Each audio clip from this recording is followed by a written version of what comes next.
Dunyodagi eng foydali go'sht. Albatta tovuq go'shti, faqat tabiiy holda yetishtirilgani. Eng zararlisichi?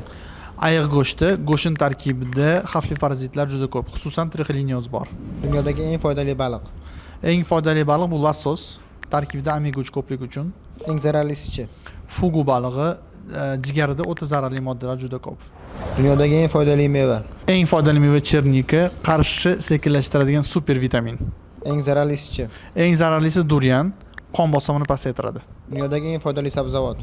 Ismaloq hisoblanadi, kletchatka va temirga boy.